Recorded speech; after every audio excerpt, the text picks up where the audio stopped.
Dr. Anu Sidhu from Outland Media, and today we have with us Mr.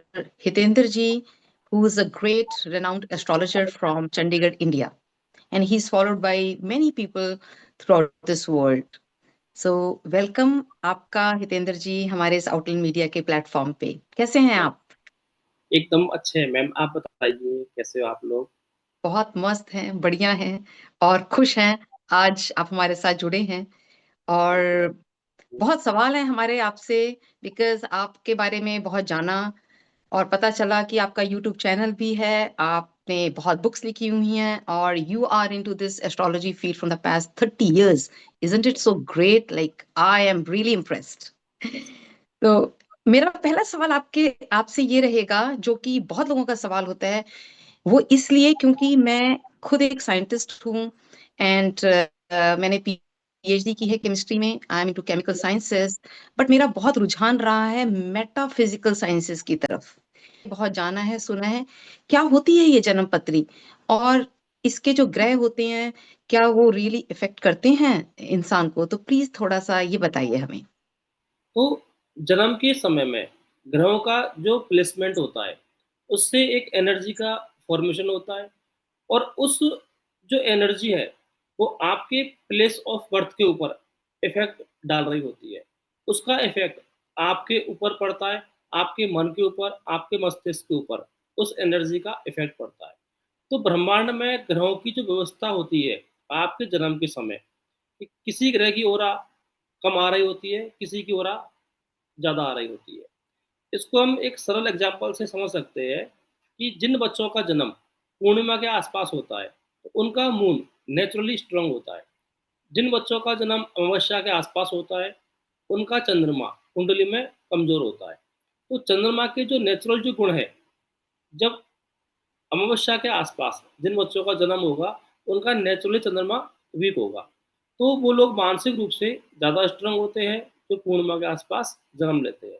तो इसको हम इस तरह समझ सकते हैं कि जन्म के समय ब्रह्मांड में ग्रहों की जो प्लेसमेंट होती है उसका छाया चित्र ही आपकी कुंडली होती है। अच्छा जी। सो कुंडली वो होती है जिस हिसाब से जन्म हुआ वो कौन से ग्रह थे। जन्म के समय पर ग्रहों की प्लेस। अच्छा, ग्रह की प्लेसमेंट से बहुत खूब।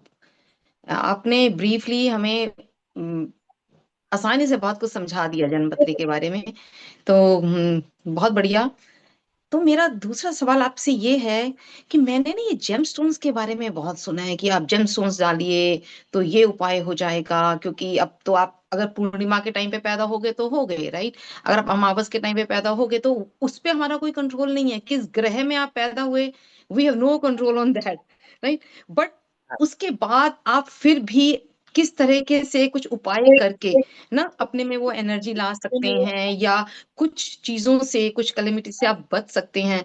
तो आजकल जो ये जेमस्टोन्स की बात चल रही है, थोड़ा इसके बारे में बताइए कि क्या जेमस्टोन्स रियली पॉजिटिव इफेक्ट देते हैं या हम अपनी यस, पसंद के हिसाब से कैसे जेमस्टोन्स खरीद सकते हैं। यस। जेम स्टोन आपके व्यक्तित्व के ऊपर डेफिनेटली प्रभाव डालते हैं। अच्छा जी। Actually gemstone therapy colour therapy के ऊपर बेस्ड होती है। अच्छा अच्छा। हर व्यक्ति का एक ओरा मंडल होता है और उस हम्म ओरा मंडल में 9 कलर्स हर हम्म व्यक्ति के डिफरेंट डिफरेंट होते हैं। हम्म तो ओरा मंडल में जिस कलर की अधिकता है, किसी कलर की न्यूनता है, तो जो ग्रह हर हर ग्रह किसी ना किसी बॉडी ऑर्गन को डिटरमाइन करता है और फंक्शनेट करता है। तो वो रूल आउट करता है। सपोज दैट लीवर और हम हमारे ब्रेन का एक पार्ट है सेरेबेलम, वो हमारा हम्म जुपिटर प्लैनेट्स उसको फंक्शन करता है।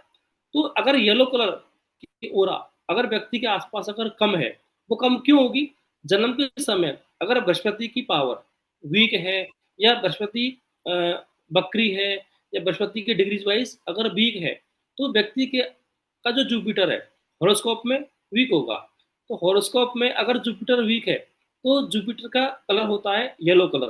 तो येलो कलर हम्म। उसके पूरा मंडल में कम मिलेगा। तो बृहस्पति के जो नेचुरल जो गुण होते हैं, बृहस्पति देता है आपको ज्ञान, विजडम, अच्छा। आपकी hmm power of retention of the memory. ये हम्म आपका डिटरमाइन करता है कि आपके अंदर चीज़ों को याद रखने की क्षमता कितनी होगी, आप कितने ज्ञानवान होंगे, ये निर्धारित करता है आपका बृहस्पति। तो बृहस्पति को स्ट्रॉन्ग करने के लिए बृहस्पति का रत्न जैसे कि पुखराज, येलो सफायर, ये बृहस्पति का हम्म, रत्न होता है। तो साइंटिफिकली ये कैसे काम करता है कि धरती के अंदर, अर्थ के अंदर अगर लंबे टाइम तक जेमस्टोन जब पड़े होते हैं, पड़े रहते हैं, तो पृथ्वी के दबाव के कारण और पृथ्वी के हीट के कारण उनके अंदर मिनरल्स हम्म, क्रिएट हो जाते हैं। तो येलो सफायर के अंदर केमिकल प्रॉपर्टी होती है अल्मुनियम ऑक्साइड। अल्मुनियम ऑक्साइड हमारे ब्लड की प्लाज्मा का एक नेगेटिव आयंस होता है, जिसकी कमी के कारण हमारे जो ब्रेन के फंक्शन है, हमारे जो लीवर के फंक्शन है, वो डिमिनिश्ड हो जाते हैं, कम हो जाते हैं। तो येलो सफायर पहन करके जो ब्रह्मांड से जो एनर्जी होती है, उस एनर्जी को रेडियो एक्टिव प्रॉपर्टीज के कारण येलो सफायर उसको विकृत करने की उसके अंदर पावर आ जाती है, और उस एनर्जी का प्रभाव हमारे शरीर के अंदर वो कर देता है। तो जिस तत्व की हमारे अंदर कमी है, आर्टिफिशियली कर देता है। तो जैसे सप्लीमेंट जो होते हैं, जो मिनरल्स जो सप्लीमेंट हमें खाने से प्राप्त नहीं हो रहे होते, तो जिस तरह से हम आर्टिफिशियली वाइटामिन की टेबलेट लेकर के पूर्ति करते हैं, तो जेमेस्टोन भी जस्ट लाइक एक स्टेबलाइजर का काम करते हैं। स्टेबलाइजर का काम होता है अगर लाइट कम आ रही है तो उसको बढ़ाना और घटाना, बैलेंस करना। तो उसी थ्योरी पर ये जेमेस्टोन काम करते अरे वाह, ये तो बहुत ग्रेट साइंस है। This is so logical and it is making making sense to me कि किस हैं। तरीके से ये जो मिनरल्स के बारे में आपने बात करी है, जेम्स के अंदर इंक्लूड होते हैं। So it is not fake. I am loving it. I am so much impressed by this science and thank you so much for sharing this with us. मेरा दूसरा सवाल आपसे ये है कि अपनी पर्सनल पसंद के हिसाब से कैसे चुना जाए किसी जेमस्टोन को, क्योंकि मैं तो मार्केट में जाती हूँ ना, मुझे तो हर जेमस्टोन पसंद आता है और मुझे लगता है ये भी खरीद लो वो भी खरीद लो। तो प्लीज इसके बारे में बताएं कि आजकल कौन सा जेमस्टोन डिमांड में है और इसको कैसे खरीदा जाए। अनुज जी, बहुत ही अच्छा क्वेश्चन आपने पूछा। सभी दर्शकों के लिए बड़ा बेनिफिशियल होगा ये। कभी भी एक दूसरे के देखा देख कोई भी रत्न उपरत्न नहीं पहनना चाहिए, अच्छा। क्योंकि जो स्टोन आपके लिए बेनिफिशियल हो सकता है वो जरूरी नहीं मेरे लिए बेनिफिशियल हो। जो स्टोन आपको नुकसान कर रहा है वो जरूरी नहीं कि किसी और को भी नुकसान करेगा। बिना हॉरोस्कोप के चेक करे बगैर कभी भी कोई भी रत्न धारण नहीं करना चाहिए। रत्न धारण का एक समय होता है और हर व्यक्ति के लिए लकी स्टोन अलग अलग होते हैं। कभी भी एक जैसा स्टोन सबके लिए नहीं होता। सभी स्टोन्स की अपनी अपनी सिग्निफिकेंस है और सभी का अपना अपना महत्व होता है। अच्छा। जरूरी नहीं कि महंगा रत्न ही आपको फायदा करेगा। कई बार हम्म, सस्ते और जो छोटे रेट वाले जो रत्न हम्म, होते हैं वो भी आपके लिए उम्मीद से ज्यादा बेनिफिट दे सकते हैं। अच्छा। तो कभी भी हमें कॉपी नहीं करना चाहिए। हमें किसी इंटेलिजेंट आदमी को अपना हॉरोस्कोप दिखा करके ही रत्न धारण करना चाहिए, क्योंकि रत्न धारण में भी दो इश्यूज होते हैं मेन। एक होता है प्योरिटी का। हम्म, रत्न हमेशा नेचुरल रत्न ही धारण करना चाहिए, और जब आप रत्न धारण कर रहे हो तो उसकी जो धारण विधि है, जैसे कि येलो सफायर मैंने पहना हुआ है। येलो हम्म, सफायर को अगर मैं फ्राइडे को पहनूंगा तो इतना काम नहीं करेगा ये। इसी रत्न को हम्म, प्रॉपर टाइम में जुपिटर की होरा में पंचामृत से स्नान करा करके विधि विधान से अभिमंत्रित करके अगर मैं थर्सडे को पहनता हूँ तो ये मेरे लिए बड़ा ही बेनिफिशियल साबित होगा। तो टाइम भी मैटर करता है और प्योरिटी भी मैटर करती है। अच्छा जी। वाह, गुड।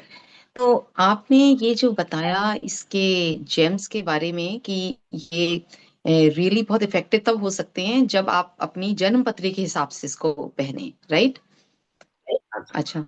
एंड ये मुझे वर्ड आपका बहुत बढ़िया लगा जो आपने यूज किया, as a stabiliser. Gems they act as a stabiliser in in anybody's life. And जिस तरीके से देखिए आजकल फिजियोथेरेपी होती है, मैग्नेटिक थेरेपी होती है, अरोमा थेरेपी होती है, राइट, म्यूजिक थेरेपी होती है, इसी तरीके से एक ये जेम थेरेपी भी होती है। So it's really good to know about this thing. तो प्लीज ये बताइए, हितेंद्र जी, क्या वाकई जेम्स का, अगर उसको सही तरीके से डाला जाए, अपनी जन्म पत्री के हिसाब से डाला जाए, इनका कोई पॉजिटिव इफेक्ट होता है? यस, अगर जन्म कुंडली देख करके सही टाइम पर अगर जेमस्टोन धारण अगर किया जाए तो डेफिनेटली रिजल्ट आपको मिलते हैं, क्योंकि शरीर के जो ग्रह है उनका कनेक्शन ब्रह्मांड के ग्रहों के साथ में होता है। तो ब्रह्मांड के ग्रहों का और शरीर के ग्रहों के बीच जो ट्यूनिंग होती है उसको सेट करने का काम रत्न करते हैं। तो जब अगर वो सेट हो जाएगी तो आपका जो ओरा मंडल है वो बैलेंस हो जाएगा। ओरा मंडल अगर बैलेंस होगा तो आपका मन अच्छा काम करेगा, आपकी बुद्धि अच्छी काम करेगी और आपका शरीर अच्छा काम करेगा। और मन, बुद्धि और शरीर जब अच्छा काम करते हैं तो सफलताएं आपके कदम चूमती है। बहुत खूब, बहुत खूब। बहुत अच्छा लगा ये जानकर and thank you so much for joining us and giving us this knowledge. अभी तो बहुत कुछ जानना है आपसे एस्ट्रोलॉजी के बारे में। ये तो बस सिर्फ शुरुआत है।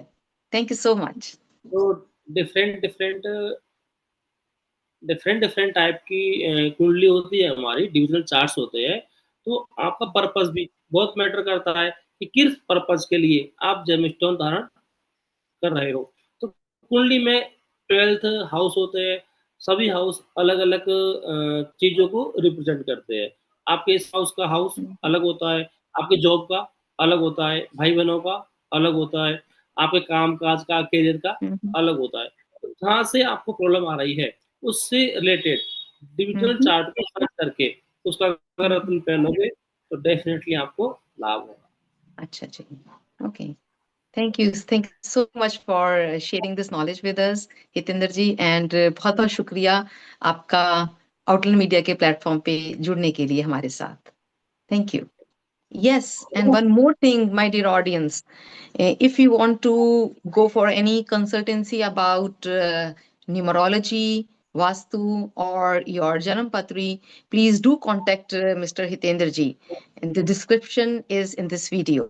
Thank you so much.